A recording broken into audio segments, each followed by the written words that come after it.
Hey, 7 Aeons. Hey. For those who don't know me yet, can you guess where I'm from? Just by looking at my face. I'll give you 3 seconds. 1, 2, 3, go! You've guessed it. Brazil. You said Brazil, right? In terms of good things, we're known for bossa nova, beautiful nature, mouth-watering food, Brazilian jiu-jitsu, high-level soccer, and of course, huge booties. And I mean they're huge!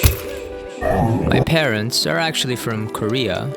They migrated to Brazil when they were young adults, and a few decades later, they decided to move to the US, and they took me with them.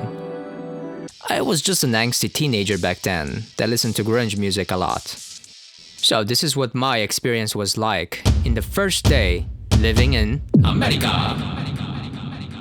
The very first thing that I've noticed as I got off the airport was that the air itself was surprisingly fresh. Very dry though. I never found the use of lotion until I came here. You gotta apply that sucker all over your face. Or a moisturizer. Or whatever you call it, but if you don't use it, your skin's gonna peel like a banana. Anyways, my mom flew to America a year prior to set up everything for us. So she picked us up at the airport and drove us to our new apartment. As we were driving, I thought, wow, these roads are so wide and endless. Then someone told me, yeah, these are called freeways. And I'm like, freeways, wow. And I thought for a second and I realized, these are just freaking roads. Why am I impressed already? Well, aside from the traffic, I liked it. Oh, but the heat! That piercing California sun was borderline melting my skin. It must have been summer because hot damn! It's like we were driving in a moving microwave with an AC. When we arrived in our neighborhood, which was 40 minutes away from downtown LA, I remember of how quiet the city was and how many beautiful mountains we were surrounded with. It was definitely a suburbia. That's a funny word. Suburbia. I've noticed that Americans really love the for some reason. Burgers, bars, bears, world, girls. You know how hard it is for us to pronounce these R's? If you're thinking about moving to America, you better start working out your tongue. Doing some tongue curls. But I digress. It was a very nice neighborhood. There was no trash on the streets, and it looked safe. I was so excited, I couldn't wait to check out the apartment. So, when we opened the door to our new home, it was a 1-bedroom apartment. And there were 4 of us. And 1 bathroom. But I was still excited to be living in America.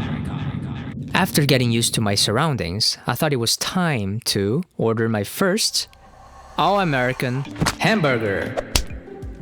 I don't know why it's called a hamburger if there's no ham, but whatever. There was a small little problem though. I couldn't speak a word in English. I mean, the only words that I knew were ball, cat, stop, and f*** you. And shit. And motherfucker. As I was getting near Burger King, I got kinda nervous. In my head, I thought it'd be easy because I would just say, "Number 1, please." And I'll give them the money, and then they'll give me the change. And that's it. But no, the server had to make it so complicated. She asked me,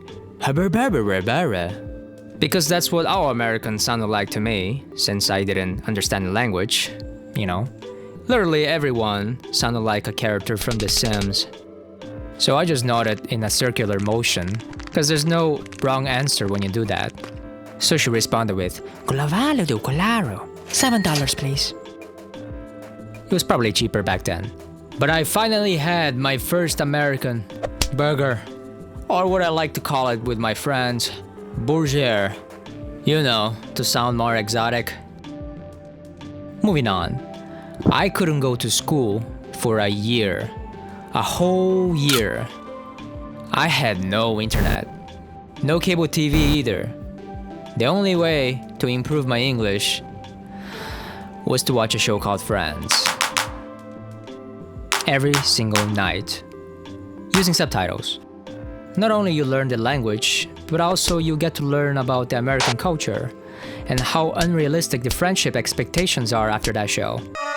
All I did every day was to listen to the same 2 Nirvana CDs that I've had, and I also replayed Final Fantasy 7, 8, and 9 a million times. And at night, I would watch Friends. Until I was finally able to go to school. Hooray! No, I hated school too. I wanted to go back to doing nothing. But that's for another video.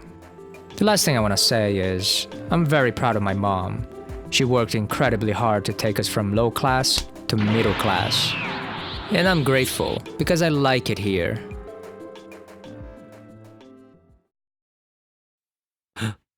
Dreaming again? No, this time it felt like memories. 'Cause there were. What? Nothing?